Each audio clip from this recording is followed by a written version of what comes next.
Bahia 2, Santos 0, uma derrota que já era esperada, uma derrota que já estava dentro do script.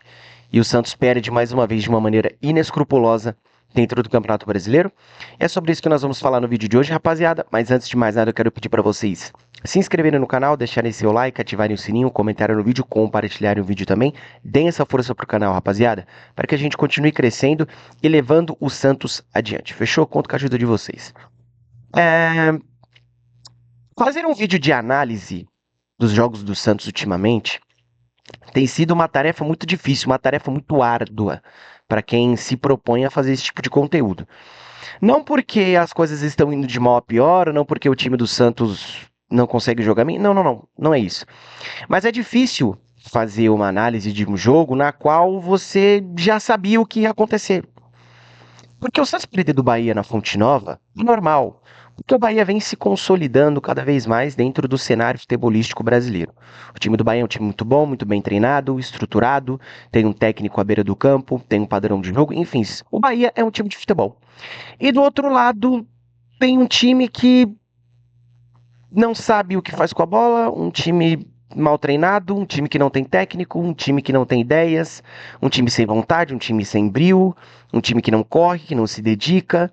Enfim, é até difícil falar do Santos, porque nós já esperávamos que o Santos fosse entregar o que entregou contra o Bahia. E quem sentou na frente da TV para assistir esse jogo esperava um grande acaso, assim como foi contra o Flamengo, assim como foi contra o Cruzeiro, e isso não aconteceu. Na verdade, passou bem longe de acontecer, porque em momento nenhum o Bahia ele foi sequer ameaçado pelo seu jogo de ontem. Então, assim, fazer vídeos de análise, principalmente desse jogo do Santos, é muito difícil, é muito complicado, porque não tem nada de novo. É isso aí, é isso aí, é isso aí que nós temos. É isso aí que nós temos para hoje em relação ao nosso time, em relação ao Santos. Enfim, um Santos que foi a campo tentar fazer uma análise aqui, né? Um Santos que foi a campo com desfalques, sem o Neymar, sem o Zé Rafael, que sentiu antes da partida, sem o Baço, mais uma vez sem o William Arão. E aí aqui também isso não é novidade, né? O William Arão não ser relacionado não é novidade. E aí eu fico me perguntando, que lesão é essa? Que edema na coxa é esse que o William Arão tem, que impossibilita ele de jogar mesmo depois aí de praticamente um mês e meio, em que ele foi apresentado, em que ele chegou ao Santos. Enfim, um Santos que foi desfalcado para a Bahia, um Santos que já não tinha mais um técnico à beira do campo, se é que nós podemos dizer assim, né? O Santos que foi comandado pelo Matheus Bach, um Santos que entrou em campo contra o Bahia num 4-4-2, tentando diminuir os espaços do Bahia com duas linhas bem compactas, Ruleiser e Tiquinho lá na frente. Mas assim que a bola rolou, assim que o jogo começou, eu pelo menos percebi que nada do que o Santos fosse tentar dentro do jogo ia dar certo. Muito por conta da postura dos jogadores, sabe? Uma postura anímica para baixo, os jogadores é, assim se olhavam e você via no olhar dos jogadores do Santos aquela não falta de comprometimento, não tô aqui para dizer que os jogadores eles não estão comprometidos com o Santos com o trabalho, mas aquela falta de confiança, sabe? Tipo assim, pô, vamos jogar de novo. Caramba, mais uma partida. Vamos aí, né? É o que tem para hoje, mais uma rodada de Campeonato Brasileiro. Então você via isso no semblante dos jogadores do Santos. Né? E o Bahia, como eu disse, um time bem treinado, um time estruturado, um time que sabia o que fazer dentro do campo, dominou o Santos assim durante o jogo inteiro. O jogo inteiro. Em momento algum, o Santos ele ameaçou o Bahia. Em momento nenhum. O Santos ele demonstrou algo que pudesse ser uma ameaça para o Bahia dentro do jogo. E aí a ideia do Matheus Bach de colocar dois volantes, na verdade três, e aí aliás, eu nem vou colocar o bom tempo nesse balaio dos volantes, porque ele jogou como um ponta, né, como assistente de lateral. Então ele começa o jogo com dois volantes, com o Rincon, com o Schmidt, e mesmo com dois volantes, mesmo tendo uma proposta de jogo mais defensiva, tentando fechar os espaços e não dar espaço para o Bahia, o Santos toma o gol do Juba. O Juba com uma liberdade gigantesca. O Juba com um espaço muito grande para conseguir dominar, olhar para o brasão, chutar e fazer o primeiro gol do Bahia. E o primeiro gol do Bahia, ele foi merecido, porque o Bahia já vinha jogando melhor que o Santos. O Santos, é, como eu falei, a proposta do Santos era se defender para contra-atacar, mas não se defendia bem, dava espaços e não contra-atacava. Quando tinha bola, não tinha ideia nenhuma do que fazia com a bola. É, depois do primeiro gol do Bahia, o Bahia ele se assenta um pouco mais no seu campo de defesa para buscar os contra-ataques, para jogar na boa, para sair tranquilo. O jogo estava assim, é, muito tranquilo pro Bahia. O jogo estava de vento em popa pro Bahia. Tanto é que o Bahia se deu ao luxo de descer as suas linhas e se defender um pouco mais. Deu a bola pro Santos. O Santos não pegava a bola. O Santos ele não retinha a bola. é, Porque o Santos fazia algo para que isso acontecesse. Não. Foi o Bahia que deu a bola pro time do Santos. O Santos tocou a bola de lá, o Santos tocou a bola de cá, sem nenhuma objetividade, sem nenhuma profundidade.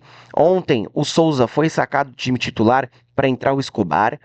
Decisão equivocada do Matheus Bach, assim como muitas outras que ele tomou durante o jogo. É, a impressão que passa para mim é de que os jovens desse elenco do Santos, eles não têm oportunidade alguma. Óbvio, a impressão que passa não, é de fato isso que acontece. Mas a impressão que eu tenho é que os jovens do Santos, eles não têm preferência alguma, mesmo os jogadores mais experientes demonstrando que não estão jogando absolutamente nada. E aqui eu chamo a atenção para o caso do Luca Meireles. Porque esse menino ele tem um potencial muito grande. Muita gente pode até achar que ele não está pronto para ser o titular do Santos. Perfeito, eu até entendo esse ponto. Mas não colocar o Luca Meireles, visto a fase do Tiquinho que não marca há 4 meses, e ontem jogou mal de novo, de novo. O Tiquinho ele não consegue dar um prosseguimento à jogada. O Tiquinho ele não consegue fazer uma parede. O Tiquinho ele não consegue se movimentar dentro do campo de ataque para abrir espaços para quem vem de trás. O Tiquinho é um jogador nulo dentro do campo, com todo respeito ao profissional. Então, assim, o Tiquinho que vem sem marcar há 4 meses. Um David Washington que tá tendo uma passagem desastrosa pelo Santos. A expectativa em relação ao David Washington era muito alta por tudo que ele fez naquele time de 2023, que é pior do que esse time de hoje. Mas é uma passagem pífia, horrorosa do David Washington. E a gente tem o Luca no banco, que como eu falei, muita gente pode achar que ele não tá pronto, mas é o que tem para hoje. Explora o potencial desse menino, coloca ele para jogar, dá uma sequência para ele. E aí, sem a insistência é sempre com os jogadores mais experientes e que não dão certo. Enfim, o Santos joga mal o primeiro tempo, volta para o segundo tempo sem nenhuma mudança.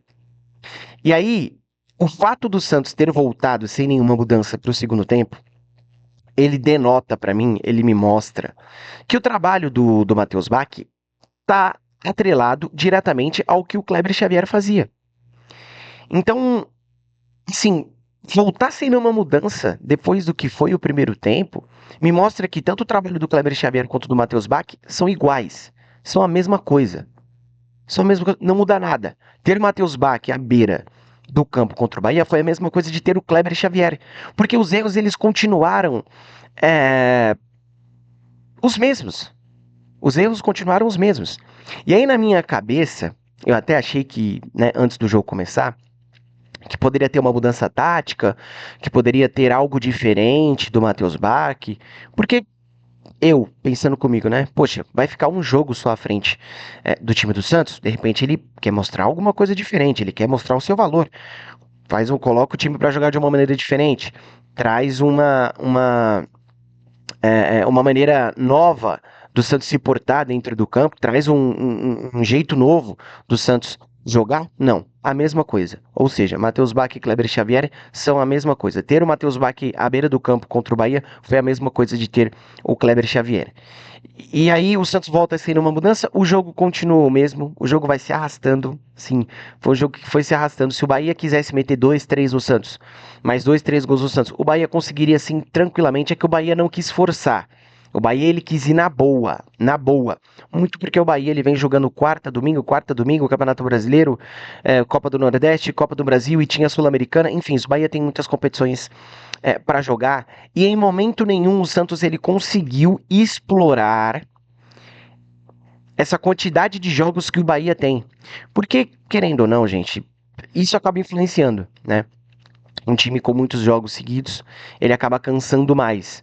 E o time que joga menos, ele vem mais descansado para o jogo. E na verdade, parecia que o Santos tinha muitos jogos a fazer, tinha muitas competições a disputar e o Bahia tinha uma competição só.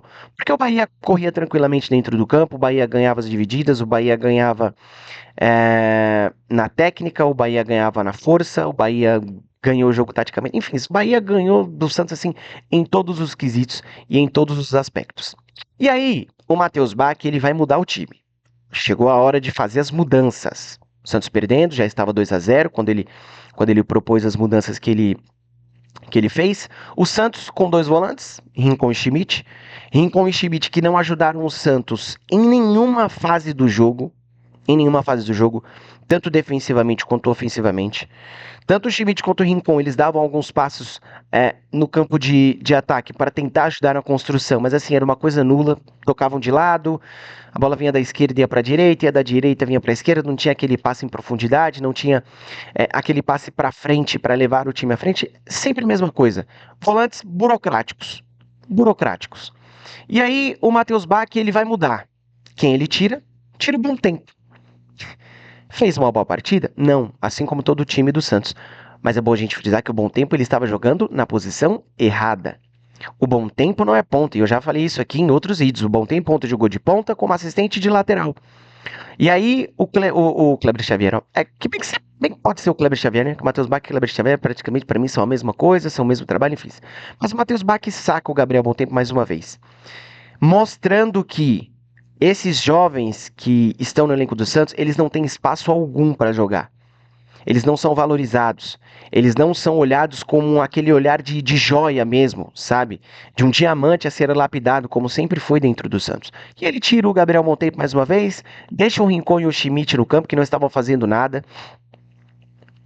A impressão que me passou é que o Matheus Bach não entendia o que estava se passando dentro do jogo, porque se o time está perdendo por 2-0, saca um volante, coloca o Gabriel Montempo para ser volante, para ele conseguir dar uma criatividade maior para o meio campo do Santos, que não criou absolutamente nada dentro do jogo, nada. O Barreal foi assistente pelo lado esquerdo, o Bom Tempo foi assistente pelo lado direito, assim, nada do que o Matheus Bach propôs para o Santos funcionou. Nada. E ele faz essas mudanças, saca o Bom Tempo, aí, né, coloca ali o Cabadeiro, aí o Escobar que não fez absolutamente nada no jogo inteiro. Nada no jogo inteiro. Chegava na linha de fundo, não erguia a cabeça para fazer um cruzamento, todas as bolas que ele tentou cruzar ele errou. Aí ele saca o Escobar, bota o Souza. O jogo quase acabando, ele coloca o Souza ali, só pra dizer que fez as mudanças. Outro ponto é o Rian. Ele coloca o Rian no jogo, mas com o Santos já perdendo por 2-0, aí fica fácil colocar a meninada no jogo, né? Quando tá perdendo, vai lá. Resolve essa bucha aí. Joga aí uns minutos aí, tenta fazer alguma coisa, tenta resolver. Se der bem, se não der, dane-se também. Puxa, enfim, entra nessa fogueira aí. E os meninos do Santos são queimados jogo após jogo. E eu fico me perguntando, com Zé Rafael não jogando nada, Rincon não jogando nada, Schmidt não jogando nada, será que esse Rian ele é tão ruim de bola? Será que esse Rian ele não vem fazendo nada no dia a dia do Santos? Será que, sabe, as coisas que ele faz no Santos não dão certo para ele nunca ter oportunidade, para ele não conseguir jogar? Enfim, fica aí o questionamento, né? Fica aí o questionamento do porquê que esses meninos do Santos não jogam, do porquê esses meninos eles não são tão valorizados quanto eles deveriam. E aí o Vojvoda estava lá na Fonte Nova e o Vojvoda, eu entendi ontem, eu já sabia que o Vojvoda tinha pegado uma bucha, tá? Mas ontem eu tive a certeza de que o Vojvoda à frente do Santos pode fazer o maior trabalho da vida dele. E aqui eu não tô nem dizendo isso porque é o Santos do Pelé, é o Santos do Neymar, é o Santos que parou guerra, é o bicampeão do mundo, é o tricampeão da Libertadores. Não. Esse trabalho pode ser o maior trabalho da vida do Vojvoda, justamente porque é o clube mais difícil que ele vai assumir. E aqui mais uma vez, não dizendo que porque é o Santos, mas porque eu acho que o Vojvoda nunca assumiu um clube em um momento tão ruim administrativamente, financeiramente e esportivamente. Se o Vojvoda conseguir dar um jeito nesse time do Santos, a gente tem que aplaudir o Vojvoda de pé. Nós temos que aplaudir o Vojvoda de pé. Se o Vojvoda conseguir dar um jeito nesse time do Santos, vai ser uma coisa assim extraordinária. O Vojvoda ele tem que ser considerado um gênio da bola. O Vojvoda ele tem que ser considerado aí um Guardiola da nova geração. Porque muita gente pode falar assim, mas assumiu Fortaleza, né, tá vindo da Série B, então, mas assumiu um Fortaleza muito bem administrativamente, esportivamente e financeiramente. Então, uma coisa é você assumir o Fortaleza nesses moldes, outra coisa é você assumir o Santos nesses moldes. Então, assim, foi engraçado porque eu tava assistindo até a live da Gabriela Brino, e na thumb dela, live não, vídeo da Gabriela Brino, na thumb dela dizia o seguinte, o Vojvoda tá lascado. E de fato, o Vojvoda tá lascado para dar um jeito nesse time do Santos. Volto a repetir, se o Vojvoda conseguir dar um jeito nesse time do Santos, vai ser o maior trabalho da vida dele. Vai ser o maior trabalho da vida do Vojvoda, sem dúvidas alguma. E aqui eu quero levantar um outro ponto em relação ao Matheus Bach.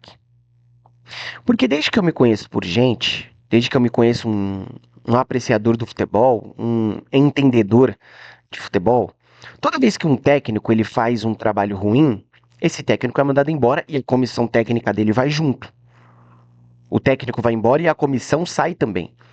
E a diretoria do Santos, no auge da sua inteligência, a alta cúpula do Santos, no auge do seu conhecimento de futebol, resolveram manter o Matheus Bach. E eu queria uma explicação muito bem dada do porquê manter o Matheus Bach. Porque ontem o Matheus Bach, ele demonstrou que o trabalho dele estava diretamente atrelado ao que o Kleber Xavier fazia dentro do Santos. E uma das desculpas da diretoria para manter o Matheus Bach é de que o Matheus Bach ele vinha fazendo um trabalho muito bom no dia a dia do Santos. E vendo o jogo ontem, eu perguntei qual será o trabalho que o Matheus Bach vem desempenhando muito bem à frente do Santos. Porque ele conseguiu fazer com que o Santos jogasse um futebol pior do que o Santos jogava com o Kleber Xavier. Pior, muito pior, muito pior. E aí, a diretoria do Santos, a alta cúpula do Santos tomando essas decisões estapafúrdias, essas decisões imbecis, é a mesma coisa delas, da diretoria do Santos dizer assim, pô, nós temos uma torcida de imbecis, nós temos uma torcida de trouxas. Vamos tomar essas decisões aqui que ninguém vai perceber, vai passar batido. Vamos tomar mais essa decisão aqui, essa decisão descabida, essa decisão de quem não entende nada de futebol, porque a nossa torcida não vai entender, enfim, vamos fazer isso aqui. Manter o Matheus Bach à frente do Santos é uma atrocidade. Porque o técnico, quando ele está à frente de um clube, é ele que toma todas as decisões. Ele toma todas as decisões. Mas ele também tem uma equipe de auxiliares técnicos que está ali para auxiliar ele, para ajudar ele a tomar essas decisões. E se o trabalho do Kleber Xavier foi pifa à frente do Santos, o Matheus Bach tem culpa nisso também. Então, eu queria entender como a diretoria do Santos conseguiu encontrar uma forma de desatrelar uma coisa da outra. Não. O trabalho do Kleber é ruim, mas o do Matheus Bach é muito bom. Isso não existe. Isso não existe porque ambos os trabalhos são os mesmos. São os mesmos. Volto a repetir, o Kleber tomava as decisões? Não sei, pode ser que sim, mas geralmente um técnico ele toma as últimas decisões. Ele faz os últimos ajustes no time, mas sempre com a participação. Perdão, rapaziada. Mas sempre com a participação. Segunda-feira, vamos lá. Mas sempre com a participação da sua comissão técnica. E se o Santos se encontra nesse marasmo hoje, é porque o Matheus Bach, ele ajudou o Kleber Xavier a tomar as decisões que colocaram o Santos nesse marasmo. Então, assim, mais uma vez, a diretoria do Santos, a alta cúpula do Santos, toma decisões descabidas, toma decisões desvairadas. E eu quero saber onde é que o Matheus Bach ele vai se encaixar nessa nova comissão do Vojvoda. O Vojvoda que vai ter muito trabalho, diga-se de passagem, tá? Já citei aqui para vocês, mas só citando de novo, para todo mundo ter uma noção de fato de que o Vojvoda ele vai ter que trabalhar bastante, vamos ter que ter muita paciência com o Vojvoda. Os resultados com o Vojvoda provavelmente não vão acontecer de uma hora para outra, justamente porque ele tá chegando agora, meio de temporada, segundo turno do Brasileiro. Enfim, fato é que o Vojvoda vai ter muito trabalho. E o Santos perde pro Bahia. A rodada até que foi benéfica pro Santos, porque o Vasco perdeu do Corinthians, o Juventude perdeu do Botafogo, a Juventude se recolocou na briga para sair da zona de rebaixamento, estava lá afundado, mas se recolocou na briga para sair da zona de rebaixamento. Fortaleza perdeu, o Vitória joga hoje contra o Flamengo. E aí, a expectativa é de que o Vitória perca do Flamengo, jogando dentro do Maracanã. Enfim, a rodada ainda foi benéfica para o time do Santos. Fato é que, agora, nós temos que olhar para frente. O Santos precisa olhar para frente. Esquecer o que foi feito até agora, dentro do Campeonato Brasileiro. Esquecer o que foi feito no primeiro turno. Dar tempo para o Vojvoda trabalhar. Como eu falei no último vídeo que eu fiz, o Santos vai ter um espaçamento entre os seus jogos, de uma em uma semana, vai ter pausa para a data FIFA, que se eu não me engano, o Santos vai ficar 2 semanas sem jogar, então isso vai ser benéfico também para o trabalho do Vojvoda. Então agora é olhar para frente, é olhar o que o Santos pode fazer dentro do Campeonato Brasileiro, esquecendo todos os erros que já foram cometidos dentro do campeonato. Deixa eu só pegar minha colinha aqui, que eu separei. E sim, o Vojvoda ele vai ter muito trabalho à frente do Santos, claro. Mas a diretoria também precisa entregar alguma coisa para ele. A diretoria do Santos ela precisa entregar reforços para o Vojvoda. E o Santos tem até o dia 2 de setembro para conseguir se reforçar. 2 de setembro. E aí, só levantando um último ponto, trazendo um último ponto para encerrar o vídeo. O Santos ele trabalha com a lista do Sampaoli, que o Sampaoli entregou para a diretoria do Santos, para a diretoria do Santos poder contratar, para ele fechar com o Santos. Acabou que não deu certo, o Santos continuou com essa lista e apresentou essa lista para o Vojvoda para saber se o Vojvoda quer aproveitar e quer trazer algum desses jogadores que o Sampaoli apresentou para o Santos. E ele fica me perguntando, cadê o scout do Santos, hein? Cadê o scout do Santos que é necessário um técnico que não fechou com o clube entregar uma lista de reforços para o clube conseguir se reforçar? E aí, tocando nesse ponto, eu lembro de uma fala do Marcelo Teixeira na sabatina lá na quadra da torcida jovem. Foi perguntado para o Teixeira em relação aos scouts do Santos. Como é que o Santos trabalhava em relação aos scouts? E o Marcelo Teixeira ele falou o seguinte, que quando ele assume o Santos, o scout do Santos funcionava da seguinte maneira. Tinha lá uma equipe, e se algum membro dessa equipe, ou a equipe inteira, fosse mandado embora, o scout se perdia. O scout não ficava com o Santos. Se a equipe fosse mandada embora ou se alguém fosse mandado embora, o scout ia junto. Todo o trabalho de pesquisa, né, e de garimpo dessa equipe de scout ou do membro do scout, ele também saía do Santos se a equipe ou esse membro saísse do Santos. Então, assim, o Santos não conseguia, ao mínimo, segurar as pesquisas feitas pelos scouts que lá estavam. Mostrando mais uma vez que o Santos é um clube arcaico, que o Santos ele está atrasado em vários aspectos. E aí, segundo Teixeira, não sei, ele mudou esse sistema. Agora todos os scouts feitos, eles ficam dentro do Santos. Difícil acreditar, porque o Santos ele não consegue fazer scout de absolutamente nada, de bulhufas. De bulhufas. O scout do Santos é bom em encontrar o Luizão lá no Novo Horizontino com todo respeito, que demonstrou mais uma vez que não serve para ser jogador do Santos, pelo menos não nesse momento. Enfim, o Santos volta a campo domingo contra o Fluminense na Vila Belmiro. A minha expectativa é de que o Vojvoda ele consiga trabalhar durante essa semana para ao menos dar uma cara, um padrão que seja para esse time do Santos, para que, quem sabe, as coisas elas possam funcionar. Fato é que é difícil falar do Santos, rapaziada. É complicado falar do Santos. Mas seguimos aqui. Como eu disse, o Santos volta a campo no próximo domingo e a gente vai estar aqui para falar do Santos, para falar da semana do Santos, fazer um pré-jogo, fazer um pós-jogo, enfim, estamos aqui e o Camisa 3 segue crescendo, segue levando o Santos adiante. Eu quero pedir para vocês se inscreverem no canal, deixarem seu like, ativarem o sininho, comentário do vídeo, compartilharem o vídeo, continue dando essa força pro canal. Valeu, rapaziada, tamo junto, é nóis, até a próxima.